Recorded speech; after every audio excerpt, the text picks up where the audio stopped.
அத்தாடி ஆத்தா, இப்படி ஒரு அம்மாவை ஊர் உலகத்துல நானும் பார்த்ததில்ல. நானும் சித்தப்பா பெரியப்பா அண்ணன் அத்தா அக்கா மாமான்னு பெரிய கும்பத்தில் பிறந்து வளர்ந்து இங்கே வாக்கப்பட்டு வந்திருக்கேன். இப்படி ஒரு அம்மாவை பார்த்ததே இல்லைம்மா. ஒரு நாய் பேய் கூட தான் குட்டிக்கு ஒன்றுன்னா ஓடி போய் அரவணைச்சு காப்பாற்றி நிற்கும். உங்கள் அம்மா என்னன்னா எனக்கு என்னென்னு பத்திரத்தை தூக்கிட்டு உள்ளே போயிட்டாங்களே. எப்பா, இந்த கல்லஞ்ச காரி மனசை நான் இது வரைக்கும் எங்கேயும் பார்த்ததில்ல. அட எங்க அப்பா, இடி இடிச்சாலும் உங்கள் அம்மாவை அசைக்க முடியாது போலயே. இருக்கட்டும் இருக்கட்டும், பெத்த பிள்ளைகளோட வீடு வாசனம் சொத்து மட்டும்தான் முக்கியம்னு எங்கள் ஆத்தா நினைக்கட்டும். இதெல்லாம் எம்பிட்டு தூரம் நானும் பார்க்கேன். இதுக்கெல்லாம் என்ன தண்டனை கொடுக்கணும்னு எனக்கு தெரியும். இந்த டெபாசிட் பணம் மட்டும் கிடைக்கட்டும், அதுக்கப்புறம் எங்கள் அம்மாவுக்கு இருக்குது. நானும் பிரச்சனையை பெருசு பண்ணக்கூடாதுங்கிற ஒரே காரணத்துக்காக தான் அமைதியாக இருக்கேன். பிரச்சனை முடியட்டும், பிறகு பாரு நான் யாருன்னு இந்த வீட்டில் இருக்க எல்லாருக்கும் காட்டுறேன். பாவம் மல்லிகாக்கா, அடுத்தவங்களுக்கு ஒரு பிரச்சனாலே ஓடி ஓடி போய் உதவுவாங்க. ஆனா இன்னைக்கு அந்த அக்காக்கு உதவ ஒரு நாதி இல்லாம போயிடுச்சு பாருங்க. டி அண்ணன் அண்ணி எங்க? ரொம்ப நேரமா ஆளை காணோம். பின்னாடி கைத்து கட்டியில் உட்காந்துட்டு இருந்தாங்க மாமா. சரி, ரெண்டு பேரும் ஏதோ பேசிட்டோம், நம்ம போய் தொந்தரவு பண்ண வேணாம், நான் உள்ள எல்லாமே வந்துட்டேன். உனக்கு கொஞ்சமாவது கூறு இருக்கா? என்னாச்சு மாமா? அவங்களே சோகத்துல இருந்தாங்கடி. பாத்தியா, அண்ணி அண்ணனும் மனசு விட்டு போயிட்டாங்க. இப்ப கூட தெம்பா நம்ம 4 வாரத்தை ஆளுதற்கு கூடவே இருக்கணும்டி. பக்கமா நாங்கெல்லாம் இருக்கணும்னு சொன்னாதான் அவங்களுக்கும் ஒரு தெம்பா இருக்கும். நீ பாட்டுக்கு அவங்கள தனியா விட்டுட்டு வந்திருக்க. பேச்சோட பேச்சா அண்ணி சொன்னதை யார்த்தையே கவனிச்சியா? நாளை எலி மருந்த கூட வாங்கி நாங்க குடும்பமா குடிச்சிட்டு செத்துடுவோம் நாங்க. மாமா என்ன சொல்றீங்க? முதல்ல கிளம்படி, அவங்க அங்க என்ன பண்றாங்கன்னு போய் பாப்போம். வாங்க வரசா போவோம். மனசே சரியில்லைம்மா, என்னமோ மாதிரி இருக்கு, நெஞ்செல்லாம் படபடன்னு வருது. மாமா, 1000 இருந்தாலும் மனசை மட்டும் விட்டுறாதீங்க மாமா. ஊர்ல இவன் ஒருத்தன் தான் கம்பெனி வச்சிருக்கானா? இந்த வேலை இல்லைன்னா இன்னொரு வேலை. உங்க திறமைக்கு எங்க போனாலும் நல்ல வேலை கிடைக்கும் மாமா, நீங்க கவலைப்படாதீங்க. மல்லிகா, என் கவலை எல்லாம் வேலையை பத்தி இல்லம்மா. அப்புறம் எங்க அம்மா பேசின பேச்சு ஒன்னொன்னும் என் காதுல நிக்குதுமா. எங்க அம்மாக்கு என்னை விட இந்த வீடு மேலதாம பாசம் அதிகம். நம்ம எல்லாரும் அம்முட்டு கெஞ்சுறோம், எங்க அம்மா கொஞ்சம் கூட மனசு இறங்கலையே. வெடுக்குன்னு பத்திரத்தை பிடிங்கிட்டு உள்ள போயிடுச்சு. நமக்கு ஒரு கஷ்டம்னாதாமா நம்ம கூட யார் இருக்காங்கிறது நமக்கு தெரியுது. உங்களுக்காக நான் இருக்கேன் மாமா, நீங்க ஏன் கவலைப்படுறீங்க? யார் உங்களை ஒதுக்குனாலும் உதாசனப்படுத்தினாலும் கட்ட பொண்டாட்டி நான் இருக்கிற வரைக்கும் நீங்க கலங்க கூடாது மாமா. தைரியமா இருங்க. இக்கா இக்கா, அப்பாடா, இப்பதான் போன உயிர் திரும்பி வந்திருக்கு. என்ன வருத்தப்படாதீங்கண்ணே. தம்பி நான் இருக்கிற வரைக்கும் நீங்க எதுக்கும் பயப்படக்கூடாது, கலங்கவும் கூடாது. தம்பி உடையான் கிடைக்கஞ்சான்னு சும்மாவா சொல்லுவாங்க? நான் இருக்கிற வரைக்கும் உங்களை நான் பாத்துக்கிறேனே. இந்த வேலை இல்லைன்னா ஊர்ல வேற வேலை இல்லையா? விடுங்கண்ணே, உங்க பிள்ளைங்க என் பிள்ளைங்க மாதிரி நான் பாத்துக்கிறேன். நீங்க பயப்படாம வேலை தேடுங்க. தம்பி, இப்ப மாமாக்கு கவலை எல்லாம் வேலையை பத்தி இல்ல. அப்புறம் எதை பத்தி அண்ணி? உங்க அம்மா இப்படி பேசிட்டாங்களேன்னா உங்களுக்கு வருத்தம்.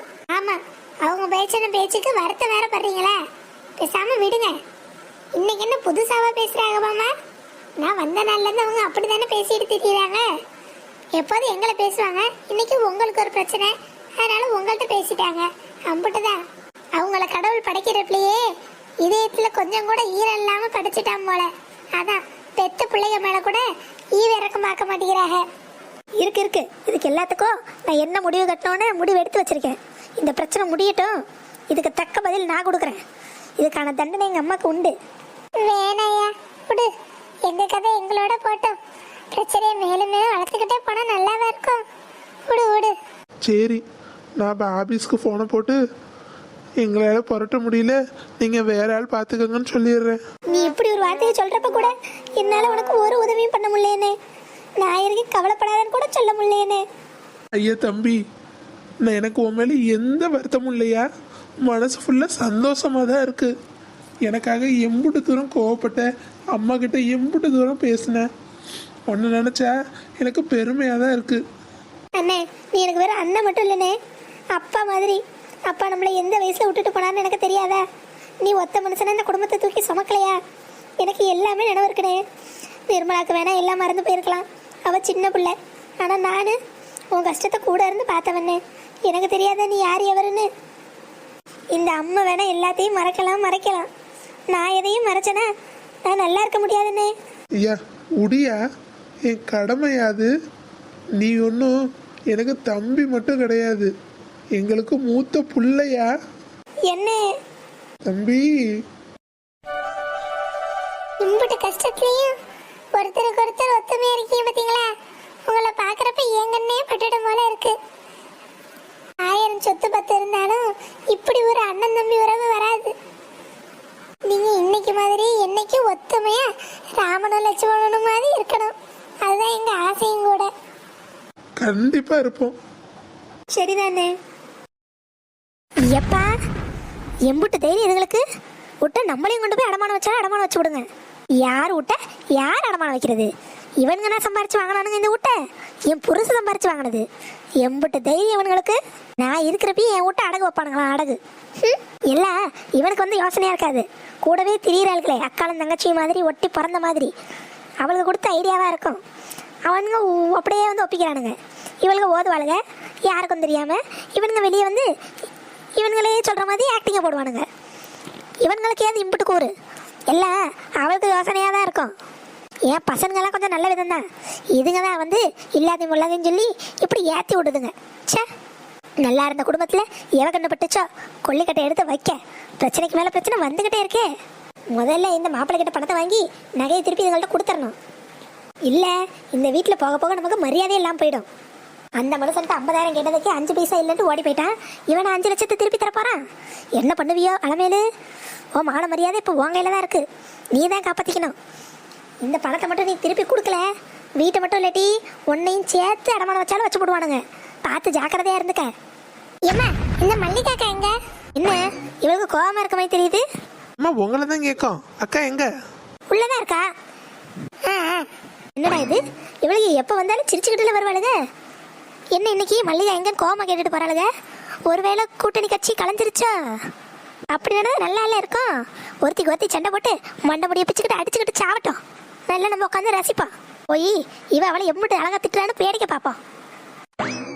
மல்லிகாக்கா, மல்லிகாக்கா, ஒத்த ரோச குரல் மாதிரியில இருக்கு. அடியே வாடி ஒத்த ரோசா.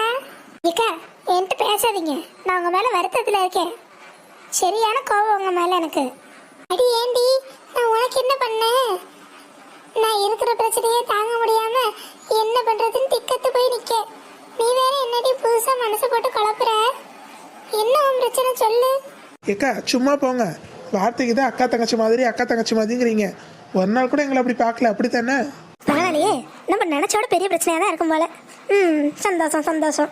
வசந்தி, நாங்க இருக்கிற நிலைமை தெரியாம நீ வேற ஏந்தி இப்படி பேசுற? என்ன தப்பா கேட்டாங்க? நான் சரியா தானே கேட்கேன். தங்கச்சி தங்கச்சின்னு உரிமை கொண்டாடிட்டு இப்போ எனக்கு என்னன்னு இருக்கீங்க? ஏன் உங்களுக்கு ஒரு பிரச்சனைனா நாங்களாம் இல்லையா? தாங்க இதுல எங்க நகையெல்லாம் கொஞ்சம் சேர்த்து எடுத்துட்டு வந்திருக்கோம். இதை அடமானம் வச்சு அண்ணனுக்கு வேணுங்கிற பணத்தை கட்டுங்க. என்ன சொல்ற ஒத்தரோசா? ஏக்கா உங்களுக்கு ஒரு பிரச்சனைனா நாங்கள் என்ன எனக்கு என்னன்னு இருக்கணுமா? உங்கள் பிரச்சனை எங்கள் பிரச்சனை மாதிரி. இந்தாங்க எங்கள் பொடி பொட்டுலாம் கொஞ்சம் எடுத்துகிட்டு வந்திருக்கோம். இந்த நகை போதுமான்னு பாருங்கள். பத்தாதுன்னா சொல்லுங்கள், இன்னும் கொஞ்சம் இருக்குது எடுத்துகிட்டு வந்து தாரோம். வேணுங்கிறத அடகு வச்சு அண்ணனுக்கு வேணுங்கிற பணத்தை வாங்கி கொடுங்க. அதை விட்டுட்டு எல்லாம் உட்காந்து இப்படி சோகத்தில் இருந்தால் எப்படி? ஒருத்தர் கஷ்டம்னா இன்னொருத்தர் உதவுறது தானே வாழ்க்கை. ஏம்மா என்னம்மா, அதெல்லாம் ஒன்றும் வேணாம். நீங்கள் நகை எடுத்துகிட்டு முதல்ல வீட்டுக்கு போங்க. என்ன, உங்களை நாங்க வெறும் வார்த்தைக்கு அண்ணன் அண்ணன்னு கூப்பிடல, நெசமாவே உங்களை அண்ணனா தான் பாக்குறோம். நீங்களும் எங்களை நிஜமாவே தங்கச்சியா தானே பாக்குறீங்க. ஏம்மா என்னம்மா இப்படி சொல்லிட்ட? ஒன்றை வாயார தங்கச்சின்னு கூப்பிடுறது வார்த்தைக்கு இல்லைம்மா, நெசத்துலேயே ஒன்று தங்கச்சி மாதிரி தான் நினைக்கேன் இந்த அண்ணன். அப்புறம் என்ன, அண்ணனுக்கு ஒரு பிரச்சனைனா தங்கச்சி பார்த்துக்கிட்டா இருப்பா. முதல்ல இந்த நகையை வாங்குங்க, அடகு வச்சு வேலைக்கு வேணுங்கிற பணத்தை கட்டுங்க, பிறகு எல்லாத்தையும் பார்த்துக்கலாம். இடியாத்தி, இவளுக்கு என்ன நகை கொண்டு வந்து நீட்டாளுக? பெரிய நகை, ஊர்ல இல்லாத நகை. நீட்டட்டும் பார்த்துக்குவோம். நீ ஒத்தரோசா, இதெல்லாம் வேணாம்டி. யாராவது ஏதாவது சொல்ல போறாங்க வீட்டுல? ஏக்கா, எங்க மாமனார் மாமியாரும் முதல்ல எடுத்துட்டு போய் கொடு அப்படின்னு சொன்னாங்க. வீட்டுல சும்மா தூங்கிட்டு இருக்க நகை அங்க இருக்கிறதுக்கு அண்ணனுக்கு உதவியா இருந்துட்டு போகுது. ஆமாம் மல்லூஸ், பிடிங்க முதல்ல. உண்மையாகவே நீங்கள் எங்களை அக்கா தங்கச்சியாக தான் பார்க்குறதா இருந்தால் முதல்ல இந்த நகையை வாங்குங்க. இல்லைன்னா இனிமேல் உங்கள்கிட்ட நாங்கள் பேசவே மாட்டோம். ஒத்தரோசா நெசமா தான் சொல்றியா? அடி நான் என்ன விளையாண்டுட்டா இருக்கேன், முதல்ல இந்த நகையை வாங்கு. ஏக்கா வேணா முடியுமா? ஒத்தரோசா புருஷன் சேகர் என்ன சொல்லுவானோ தெரியலையே. நெட்டவழி வீட்லயும் என்ன கதைன்னு தெரியல. நம்மளால அவளுக்கு குடும்பத்துக்குள்ள எந்த குட்டிகளாட்டமும் நடக்கக்கூடாதுடி, வேணாம்னு சொல்லிடு. ஆமாம்மா, எங்களால் உங்கள் குடும்பத்தில் பிரச்சனைனா அது இன்னும் எங்களுக்கு சங்கடம் தான். அதனால் ஒன்று வேணால் எடுத்துகிட்டு போங்க. உங்கள் அன்பு எங்களுக்கு புரியுது. ஆமா, பெரிய சேகர் அவெல்லாம் ஒரு மனுஷன்னு அவனுக்காக நீங்க பேசுறீங்க. ஏங்கா அன்னைக்கு அவன் என்ன தூக்கி போட்டு இருந்துச்சப்ப யாரு வந்தா? நீங்க தானே வந்தீங்க. நீங்க தானே வந்து எனக்கு தைரியம் கொடுத்தது. எனக்கு ஒரு பிரச்சனைனா எங்க எல்லாருக்காக வந்து நிக்கிறது நீங்க தானே. உங்களுக்கு ஒரு பிரச்சனைனா நாங்க வந்து என்ன தப்பு? முதல்ல நீங்க நகையை பிடிங்க, இல்லைன்னா இனிமே என்கிட்ட பேசுற வேலையை வச்சுக்காதீங்க சொல்லிட்டேன். நான் கோவமா போறேன். அடி நெடுவாளி. அடி ஒத்தரசா நில்லுடி, கோவப்படாத. அப்போ நீங்கள் நகையை வாங்கிக்கோங்க. ஆமா, நீங்க என்ன சொல்றீங்க?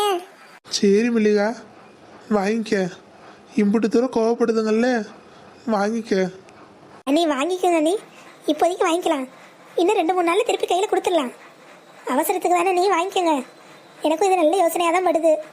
கடவுளாக பார்த்து ஏதோ ஒரு வழி அமைச்சிருக்காரு, நம்ம இதை பயன்படுத்திக்கலாம் அண்ணி. ஆமாங்கா, என் வீட்டுக்காரர் சொல்றதும் சரிதானே. இந்த ஒரு வாட்டி வாங்கிக்குவாங்கக்கா. சரி டி, நீங்க எல்லாம் இம்புட்டு தூரம் சொல்ற வாசி நான் இந்த நகையை வாங்கிக்கிறேன். ஆனா இது கடனாதான். இன்னும் ஒரே வாரத்துல உங்க நகையெல்லாம் திருப்பி கொடுத்துருவேன், சரியா? சரி சரி, உங்களால எப்ப முடியுதோ திருப்பி கொடுங்க, வாங்கிக்கிறோம்.